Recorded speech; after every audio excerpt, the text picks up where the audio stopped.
उपभोक्ता संरक्षण अधिनियम 2019 कंज्यूमर प्रोटेक्शन एक्ट 2019 एक महत्वपूर्ण कानून है जो उपभोक्ताओं के हितों की रक्षा करता है। यह 1986 के पुराने अधिनियम का स्थान लेता है और इसमें आधुनिक जरूरतों के अनुसार कई नए प्रावधान शामिल हैं। उपभोक्ता संरक्षण अधिनियम 2019 क्या है? यह कानून उपभोक्ताओं को निम्नलिखित अधिकार प्रदान करता है। 1. सुनवाई का अधिकार, राइट टू बी हर्ड। उपभोक्ता को यह अधिकार है कि उसकी शिकायत सुनी जाए और उस पर विचार किया जाए। 2.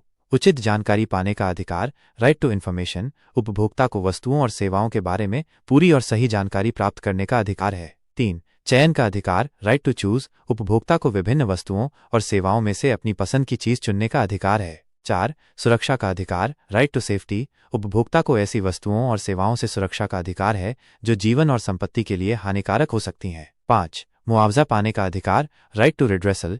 यदि उपभोक्ता को कोई नुकसान हुआ है तो उसे उचित मुआवजा पाने का अधिकार है। 6. उपभोक्ता शिक्षा का अधिकार, राइट टू कंज्यूमर एजुकेशन। उपभोक्ता को उपभोक्ता अधिकारों और जिम्मेदारियों के बारे में जानकारी प्राप्त करने का अधिकार है।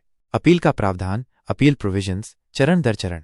उपभोक्ता संरक्षण अधिनियम के तहत 3 स्तर की उपभोक्ता अदालतें स्थापित की गई हैं जहां शिकायतें दर्ज की जा सकती हैं और फैसले के बाद अपील भी की जा सकती है।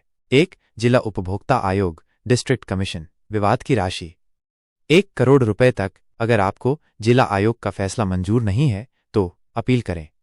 राज्य आयोग, स्टेट कमीशन में समय सीमा 45 दिनों के भीतर अपील करनी होती है। 2. राज्य उपभोक्ता आयोग, स्टेट कमीशन। विवाद की राशि 1 करोड़ रुपए से 10 करोड़ रुपए तक। यदि राज्य आयोग का फैसला मंजूर नहीं है तो अपील करें। राष्ट्रीय आयोग, नेशनल कमीशन में समय सीमा 45 दिनों के भीतर अपील करें। 3. राष्ट्रीय उपभोक्ता आयोग, नेशनल कमीशन -CDRC। विवाद की राशि 10 करोड़ रुपए से अधिक। अगर राष्ट्रीय आयोग का फैसला मंजूर नहीं है तो अपील करें।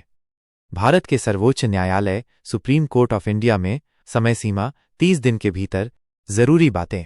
अपील तभी की जा सकती है जब निचली अदालत का निर्णय आपके खिलाफ हो। अपील में जाने से पहले आदेश की कॉपी और अपील फीस के साथ अपील दायर करनी होती है। कई मामलों में अपील के साथ पूर्व में जमा राशि या मुआवजे का कुछ हिस्सा जमा करवाना अनिवार्य होता है।